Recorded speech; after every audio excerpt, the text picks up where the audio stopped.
I just wanted to tell you a little bit about the Hidden Brook Farm essential oils and how they were created and how they came about. So we actually started carrying essential oils here when we had a horse who had miscarried, and she actually miscarried a very important baby that was related to Secretariat. And so Secretariat's a very famous racehorse, and she was sad, we were sad, but she went into a deep depression. And from that depression, all she did was stare at the woods for about 2 months. And I thought, I've got to try to do something for this horse, but I didn't know what to do. And it was actually, the horse was Breaker Dawn, and who is Bertina's horse that she works with. And so when Breaker Dawn lost her baby, she went into this deep depression, and I couldn't figure out what to do. This was many years ago now. And I remembered, though, in the Heartland books that Amy's mother used essential oils with horses. So I thought, okay, maybe that's an answer for Breaker Dawn. So back then there wasn't much known about using essential oils with horses. Essential oils were, people knew about them, but not a lot. There wasn't a lot out there. So it took me about 2 months, whole 2 months of her depression, to do research, and we tried everything else. We tried just exercise and some Reiki and love, and I was a Reiki level 1 and 2 practitioner then, and we tried everything we could think of, but couldn't.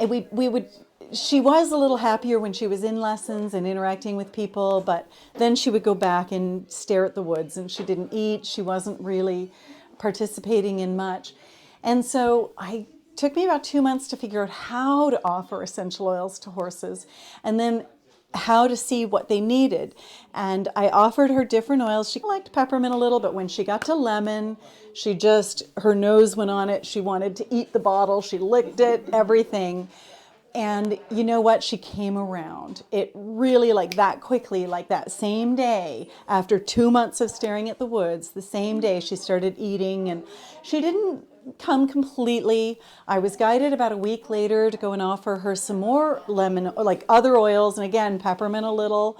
Lemon was the one she really liked, and she really came back. You could still see some sadness in her, but she really came back to about 90% of her former personality. So we knew that there was something to it. So I actually talked to my Reiki teacher who had introduced me to essential oils, and I said, hey, would you create some kits for horse people, because this is really effective? And she said, no, I think if you want to do that, like, you need to do it. So I found out who she got her oils from, and they're a really good supplier, but I also knew that I couldn't mortgage my house to go into the oils, so they were reasonably priced, really good oils. And I created these horse kits, and I had them over here on my counter. And what happened was, people would come for Reiki sessions, and they'd say, hey, you have essential oils. And I said, yeah, I put them together for horses, but they're nice for humans too. And they'd say, do you have anything that can help with insomnia? And I'd say, well, I don't know, but maybe I could create something. So I wasn't sure how to do it, and I really wasn't guided to go take an essential oil course, and I usually follow my guidance. But I was taking a dowsing course from a wonderful man named Charles Hubbard, and I thought, wait, I might not know how to create an essential oil for insomnia and migraines and menopause, and every oil just about that's over there has been a request from a client. And so what I would do is I would do the research of what oils usually help with those conditions, and then I would take my dowsing rods out and I would go through the list and say, in order to create the best oil to help with insomnia or to help with menopause or to help balance the chakras, which of these oils do I need? And so I would cross out the ones and I would just, with dowsing rods, there's a lot of different understanding about dowsing. Does it connect us with God? Does it connect us with our higher self? Does it connect us with our subconscious that's much more aware than our conscious mind? And we're not really sure, but what we do know is that there's an incredible amount of accurate divine information wherever the source of it is. And you can ask your rods only to connect with the highest source of information or of energy, and that's what I did. And so for me, my dowsing rods, this is a yes and this is a no, and then I also have a sort of. And so I use dowsing for a lot of things, but I actually use them to create the best blends for my oils. So then I would go through the list and say, okay, what order? Because I am a scientist, I love playing around in the lab and with different things, especially these beautiful pure essential oils. And but I know that like for solutions that it's important to get things in the right order. So I would say, what order does it need to be? And so I would get my order, like this one you need to put first, second, third, fourth, all the way down the list of the blend. And then I would say, thank you. And then I would say, okay, how much? If I'm going to make 100 mils, how much of this do I put? How much of that? And so all of my recipes, all of my formulas were actually created, I believe they were created by source. And so I think that's one of the reasons that they're so effective.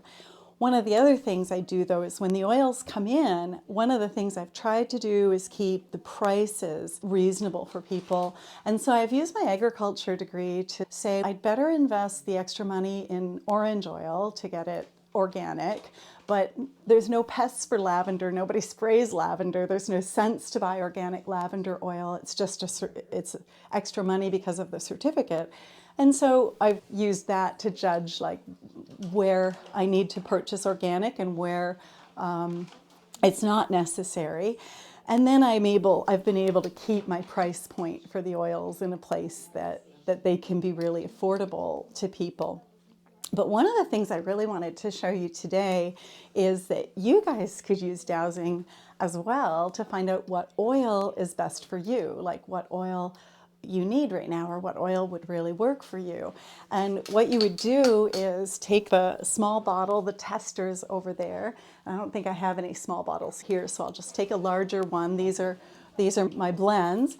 And you can just, first of all, let me just show you how to dowse with your body, if I could. And so I'm just going to invite each of you to, if you could, just stand with your feet balanced and just ask your body, please show me my yes, and just notice where you sway when you ask that. Isn't that freaky? Yeah. I know. People are like, wait, I swayed. And then you can ask your body, please show me my no. And guys, this can be helpful for choosing what vitamins does my body need? What essential oils do I need? Do I need broccoli or do I need carrot right now? Or what does my horse want to do? Does he want to go for a trail ride or work in the arena? And so you can use that for all of it. But I do want to just check and ask, is there anybody who didn't go forward, who went forward for yes? Okay, and who went backward for no? Okay, did anybody do anything different?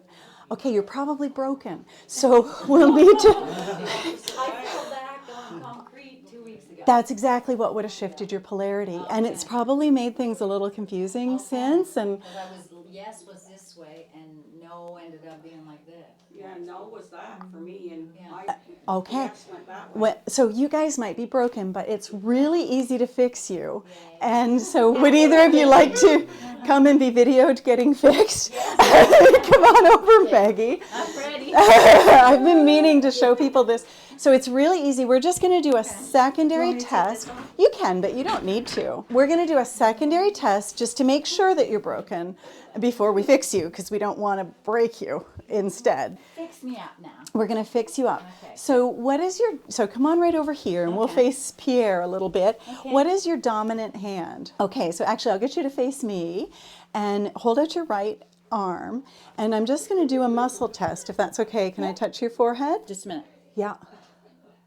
Okay, go ahead. Okay, you might not get accurate answers till we get your polarity fixed. And so just don't let me push your arm down if you can.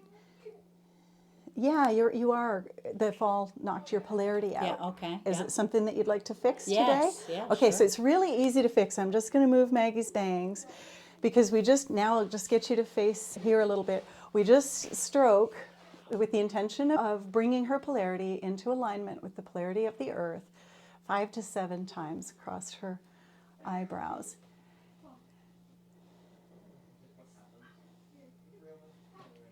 And we're just going to leave that to settle in. Okay. And it's probably going to just bring your energy now once again into alignment with the earth. And then there's a test for you to do if I'm aligned after? Yeah, we're going to do it. And the main test to do, we're going to give it about 15, 20 minutes. Thank you. And the main test we're going to do is just ask you to go forward or not forward. Try not to influence it. Okay. Please show me Yes my and yes. And if you go forward for yes and back for no, you've likely been repaired. But we can do that secondary test Okay. I am feeling as well. something going through the right leg.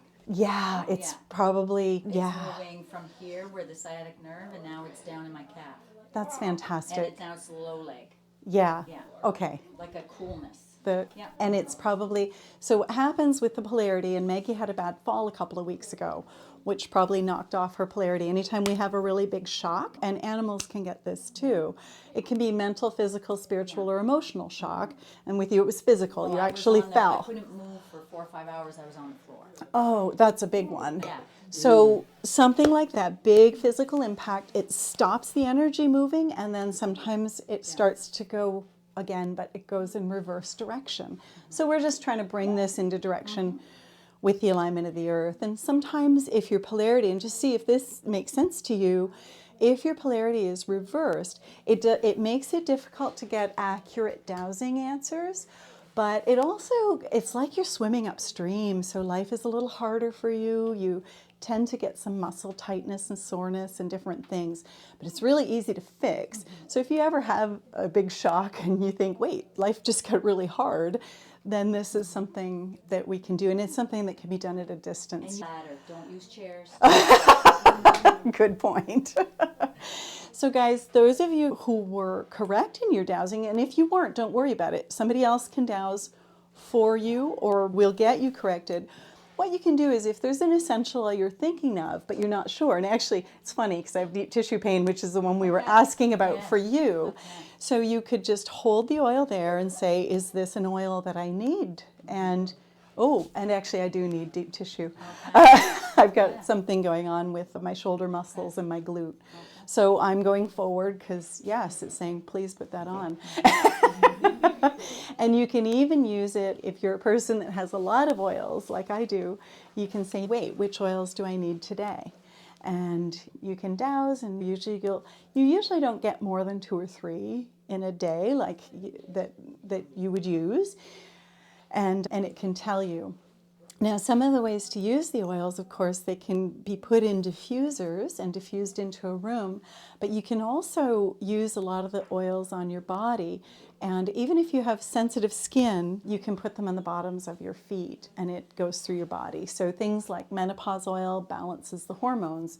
If you know anybody who has hot flashes, please get them a bottle of the organic lemon oil over there, because it corrects hot flashes within about a week or 2. And the migraines actually goes on the back of your head, and so does the insomnia oil if you can't sleep. And sometimes you usually sleep well, but you're not sleeping well. Maybe if there's a lot going on, just put a drop on your pillow. So all of the oils are incredibly effective, but that's just one way you can find out what ones work for you. Does anybody have any questions at all about them? I do. Yeah. The reset for the polarity. Yeah. You have to do that to can you do it to yourself? You absolutely can, and what you can do, and so for instance, Maggie hasn't been reversed for very long, so this is probably just going to take and stick, but if you've been reversed for a few years, this means that your energy is always moving, right? And all it means is that your energy started moving opposite to the direction of the energy of the earth. So it's like you're swimming upstream all the time. You have to work so much harder. A shock. Or emotional trauma. An emotional trauma, a physical fall, or something like that, a mental, a spiritual, anything like that can cause the shock that causes it to start going again in the opposite direction. And so when you do, if your energy is reversed, it's hard to channel energy effectively. It's hard to do a lot of things. But you can, so Maggie's probably going to be one and done, but if she had been like that for years and we corrected it, probably in 2 or 3 months, her energy would have been looking for a way to get back to what it's used to. And so it'll find any little excuse to get back to going in the opposite direction. And and then you can just do this again and correct it. Usually once you correct it twice, it stays permanently. But to do it yourself, you simply look in the mirror and you would just do this to the person in the mirror, like above the eyebrows, and it works. Yeah, that's a great question.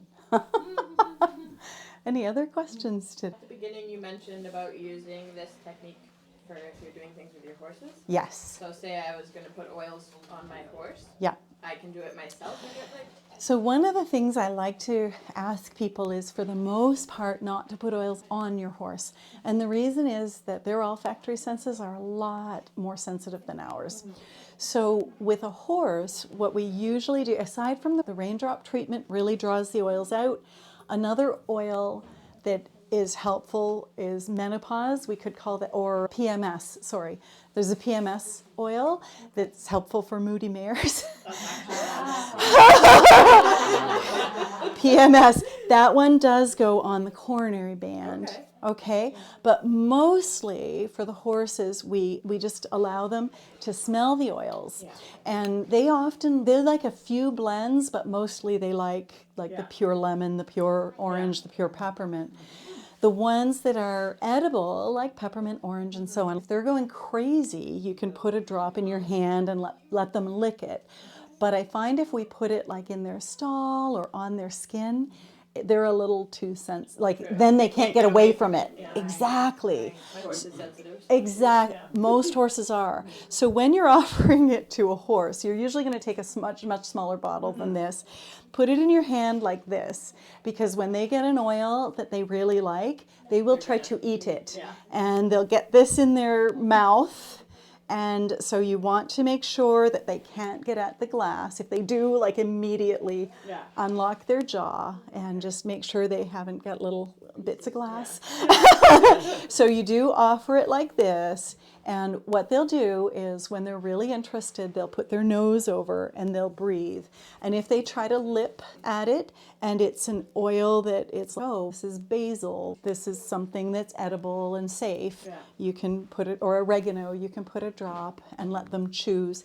And another thing that can be really helpful with horses is if you've got, and dogs, same with dogs, there's a children's anxiety, which is backed off for the scent so that they can handle it. You can put that on a dog's bed if they're nervous. But for horses and animals that have experienced trauma, you can do, we call it what is it now? I think it's a clary sage sweet, but I've got to think of the oil. And you just put a drop or two, rub your hands together, and you just sweep, not on their fur, but a little ways out. Sweep the energy, and it's incredible what will happen. They'll actually stop and they'll shake. They'll give a great big shake, and then that will release. It can really clear trauma and worries from their heart. What is that? Is it? Which one? I'm going to double check, but I think it's clary sage is Bertina essential? I'm just trying to remember what we've done. And I think it's clary sage, but I am going to double check because I haven't done it in a while.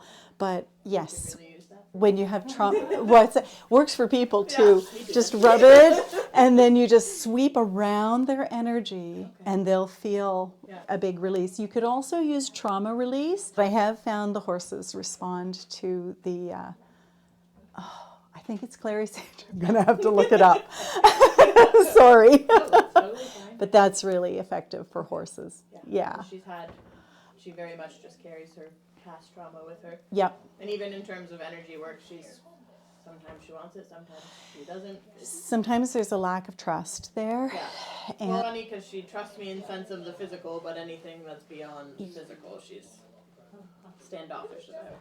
Which is funny because my other mare, she would just bathe in Reiki if she could. And it's not a lack of trust with you, it's a lack of trust with humans in general. Yeah.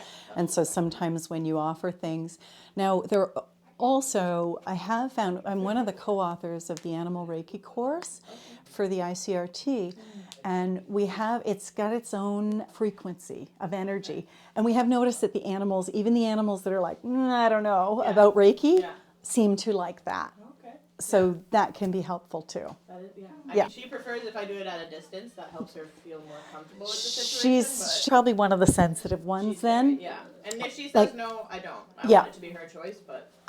In my career, I've been working with Reiki and horses since 2010 maybe, 2009, and animals, all animals. Yeah. And I come across like maybe less than 10% of them that are just too sensitive. Yeah. But I've noticed that with the animal Reiki, I've been working with that since 2019. They like that. I do have all the ones that are here at the farm or online or in Campobello. In Campobello, we offer a class that is with the whales. The whales come to you can see them from the living room window, and they often join us in class, and then we go whale watching afterwards to really take the energy out. That's in Campobello. That one's coming up. I've got one. We have to wait for the whales to come back. So I've got one in July, one in August, and one in September. And the September also has the master class as well. So if the whale class appeals to you, and in April, I'm teaching an online class in January. And the online are fantastic, actually.